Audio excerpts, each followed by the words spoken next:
Starting with around 250 metric tons in 2018, purchases rose to an estimated 550 metric tons by 2023. This increase was driven by economic stability, favorable gold prices, and intensified geopolitical tensions, particularly with the United States.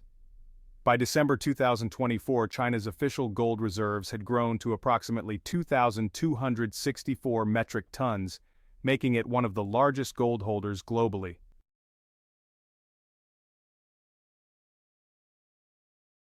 Motivations behind China's gold accumulation.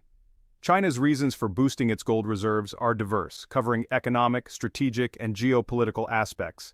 A key factor is the diversification of foreign reserves.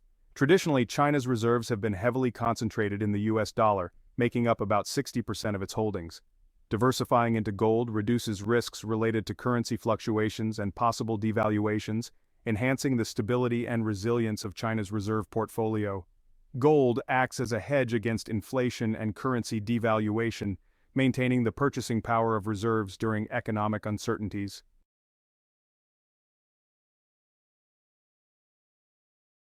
Why moving away from the dollar?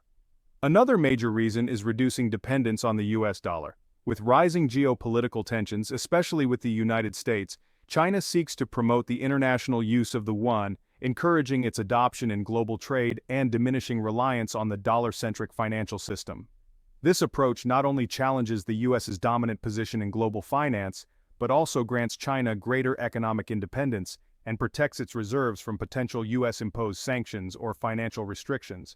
Enhancing national prestige and financial security is also crucial. Large gold reserves symbolize economic strength and stability, reinforcing China's image as a financially powerful nation globally. Additionally, substantial gold holdings assert China's economic sovereignty, providing leverage in international negotiations and strengthening its stance within global financial institutions. Strategically, gold accumulation aligns with China's long-term economic plans, supporting projects like the Belt and Road Initiative by offering a stable asset base for financing large-scale infrastructure projects without excessive dependence on external funding sources.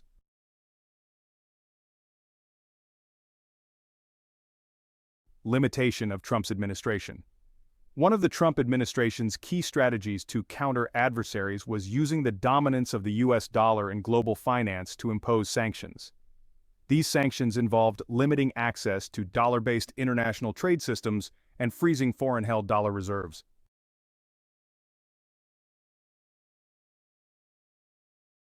Impact on Trump's strategy. By moving away from dollar reserves and conducting trade in alternative currencies such as the yuan or gold, China effectively shielded itself from the full impact of dollar-based sanctions. Gold reserves, unlike dollar assets, cannot be frozen or controlled by the US government, making it much more difficult for Trump to economically isolate China or penalize its companies.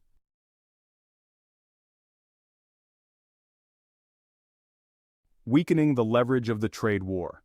The Trump administration's trade war, focused on imposing tariffs and renegotiating trade terms, heavily relied on the dollar's role in global commerce.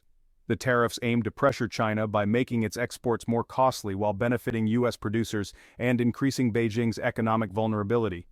As China encouraged trade settlements in yuan and amassed gold as a reserve, it decreased its exposure to the global dollar system.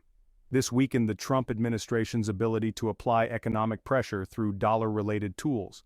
For instance, alternative payment systems and bilateral agreements with trading partners helped China mitigate the effects of US tariffs.